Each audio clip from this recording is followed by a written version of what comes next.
Let's chat about the Day of the Locust. Hi, welcome to my channel, Garage Geek, and this is my inaugural edition of 100 Movies, $100. I'm going to start with this. I just grabbed this at random, and I'd never seen it before. Now, the only thing I knew about this is that I had read the book a long time ago, but I couldn't remember it. The book is a 1939 novel by Nathaniel West, and I just remember that it wasn't a pleasant story, and you can tell from the cover art. I'd hear that there's a swarm of supposed locusts, and there was a human being dragged down. So, and then when you see the makeup on Karen Black, you can tell that this is about Artifice, right? And that's going to be one of the main themes of this movie. So this is a critique of Hollywood and the artifice of Hollywood. So this movie was put out in 1975, and it was directed by John Schlesinger. And John Schlesinger is really famous for Midnight Cowboy, which won the Best Picture Oscar and Best Director in 1969. I knew that before I started watching this, and so I thought to myself, well, Midnight Cowboy is a really, really good movie, but there are parts of it that are very dated and hard to watch. And so I went into that, and I'm going to tell you that there were parts in this movie that I think a director today wouldn't do the same way. And when we watch one of the clips, I'll talk about that a little bit more. So Wikipedia states that this movie is about alienation and desperation of a disparate group of people whose dreams of success have failed to come true. As I watched this, all I could think about was that this movie was the artifice of Hollywood. It was a scathing critique of Hollywood, and that no one in this movie had any redeeming values. It was basically like a death by 1,000 cuts. It was small cruelty after small cruelty, day after day, that builds and builds to this gigantic, violent event. So when this movie came out, it was a box office flop, although Burgess Meredith was nominated for Best Supporting Actor that year for 1975, and he was also nominated again the next year for Rocky, and those were the only times he was nominated. But he failed to win either one. And the cinematographer Conrad L. Hall was nominated for Best Cinematography. And when you watch especially the beginning of this movie, they're going all through LA, and it is very, very pretty. So the incidents of this movie all lead up to a movie premiere of Cecil B. DeMille's movie, The Buccaneer. Now, that was a real movie and a real premiere, but the events that take place at the Hollywood movie premiere were fictionalized in the book, The Day of the Locust. The movie was scored by John Barry, and he's always good. And you're going to see in a clip that we're going to watch that he uses music to great effect. In fact, why don't we go ahead and watch the first clip?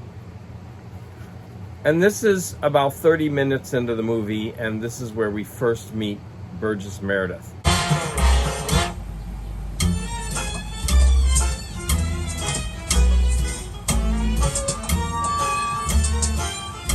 Hello, little lady. How do you do?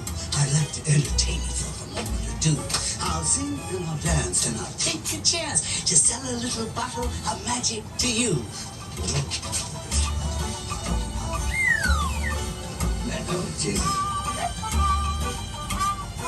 Miracle solvent. No, thanks.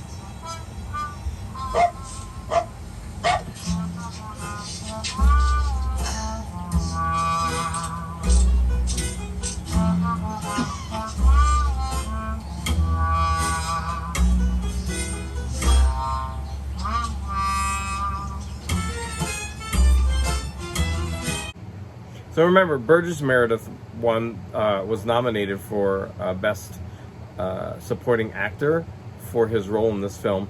And of course, his role continues to build because this is where we first meet him.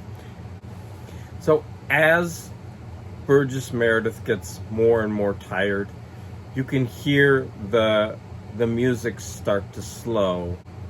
The clips that I picked, I'm trying not to reveal too much of the plot. But the second clip we're going to watch is really nice because it focuses on the creative process of the main character.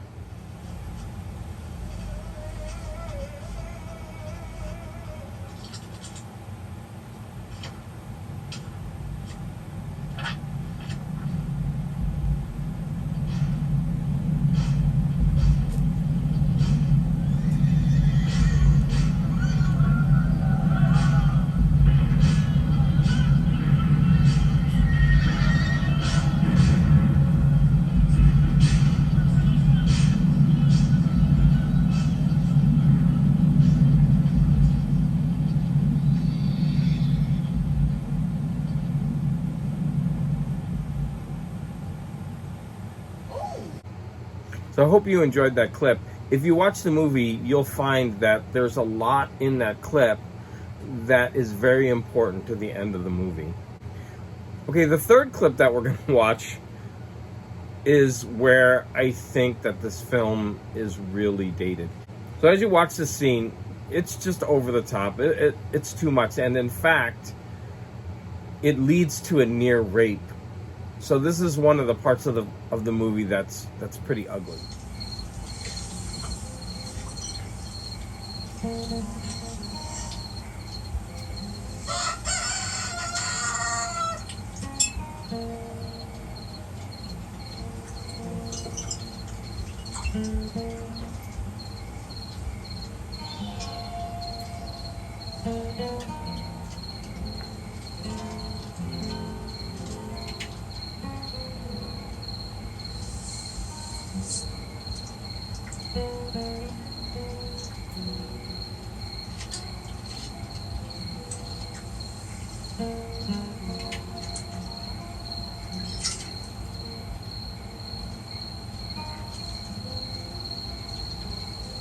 I also feel that the author is going for the 7 deadly sins, and many of them are portrayed in this movie, and you can see a bunch of them in that scene that we just watched. Talking about the ugliness of the film, the characters are blatantly racist, and there's a couple of scenes in this film where the racism is just there. And of course it's a product of the time, but it is hard to watch. Now, the fourth clip that we're going to watch, I wanted to get a scene that showed the cruelty of these characters, but I didn't want to grab something that was overly disturbing.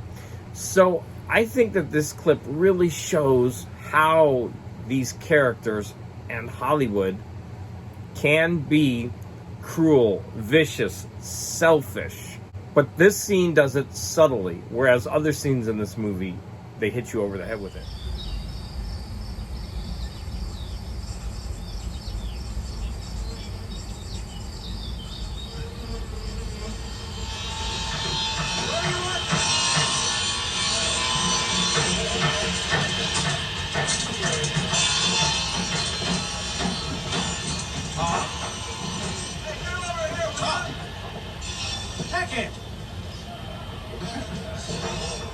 I really must meet the young lady one day. Now, what inspired ideas, if any,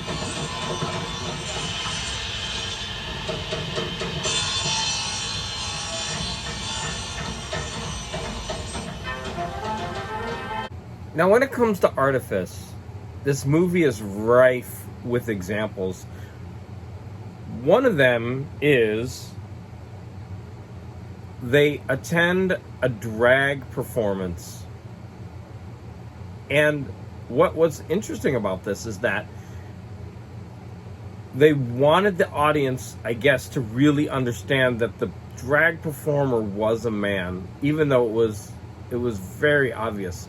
And at the end of the performance, they have the drag performer remove the wig just to make it very clear.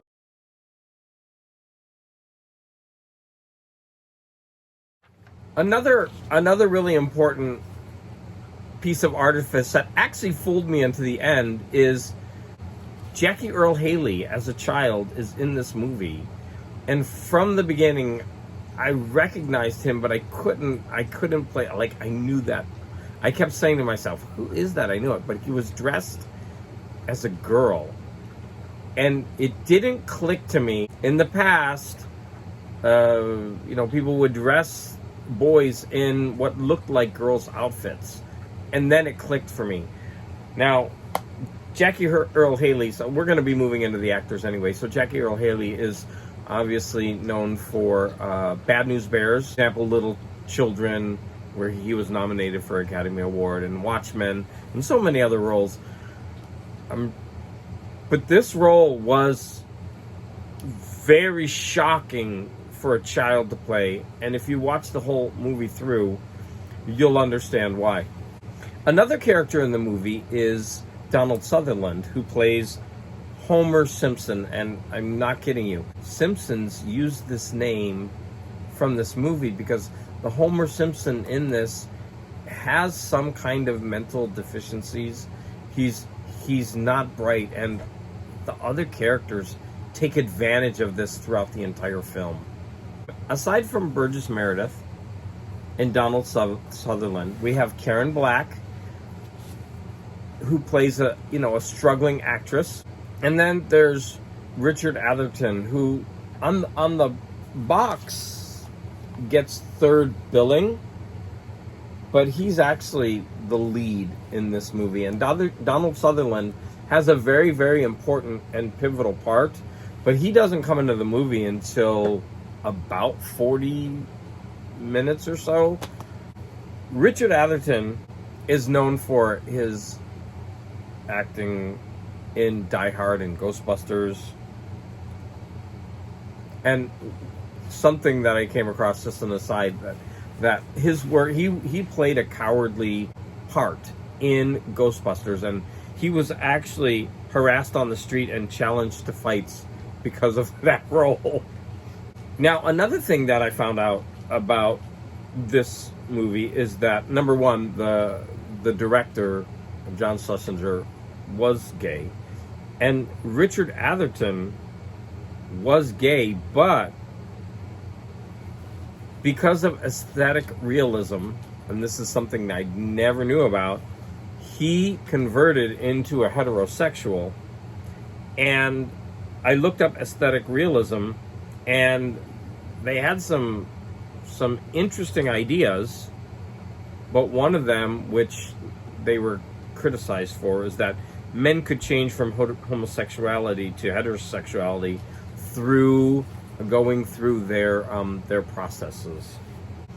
So I was surprised when I started watching this movie, and William Atherton, well, that's weird, I'm sorry, I've been saying Richard Atherton this whole time. So William Atherton is the lead, and Donald Sutherland wasn't, because it's not billed that way. Some other interesting facts about, or trivia about, some of the actors in the movie.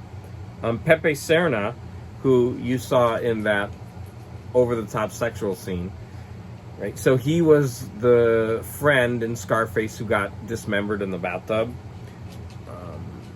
Billy Barty, he terrified me as a kid in a lot of the Sid and Marty Krofft features, like Dr. Shrinker. And I didn't know this, but he was actually Sigmund in Sigmund and the Sea Monster. What do I think overall? Like, the critics say that this is secretly a horror movie. And if it were made today, it certainly would be an A24 horror movie. This movie is cruel. It's hard to watch. The ending is very off-putting, and I would believe hard to watch for a lot of people. However, this movie has merit, despite some of the clunky directing, like that sex scene. And it wasn't even a sex scene, it was a sexual scene.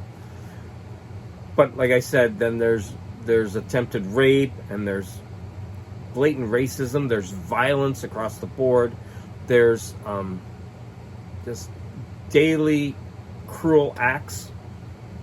And I know this sounds like everything that you wouldn't want to see in a movie, but it does have interesting things to say, and it is done well. Would I recommend this movie?